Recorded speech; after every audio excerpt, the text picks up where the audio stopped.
Le Kirghizistan est la piste avancée par la section antiterroriste russe qui enquête sur l'attentat du métro de Saint-Pétersbourg. L'ancienne République soviétique d'Asie centrale est bien connue des services de renseignement pour ses liens avec le djihadisme.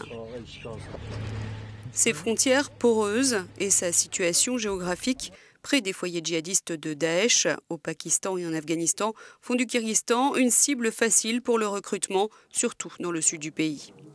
Sur ces images tournées en 2015 par les forces de sécurité, des recruteurs présumés du groupe État islamique originaire de la ville d'Osh, la ville d'où vient aussi le kamikaze présumé de Saint-Pétersbourg. C'est d'ici que partent la plupart des candidats au djihad en Syrie. Selon le FSB, les services secrets russes, 7000 ressortissants de l'ex-URSS ont été recrutés par Daesh pour aller en Syrie et en Irak. Parmi eux, 2900 ressortissants russes. Le ministère de l'Intérieur du Kirghizistan estimait de son côté que 600 Kirghizes avaient été embrigadés.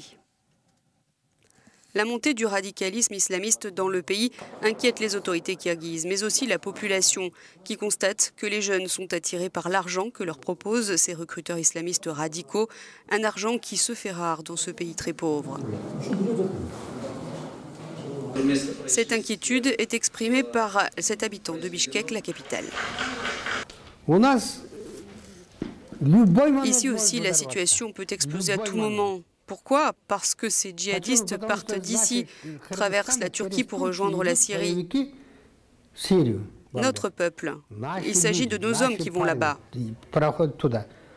Et combien ont été entraînés? S'ils y vont tous, qu'est-ce qui va se passer? Se demande-t-il affolé. La Russie, qui accueille plus de 2 millions de travailleurs d'Asie centrale, est concernée par ce phénomène de montée du radicalisme islamiste. Après son intervention militaire en soutien à Bachar el-Assad en Syrie fin septembre 2015, Daesh avait appelé à frapper la Russie.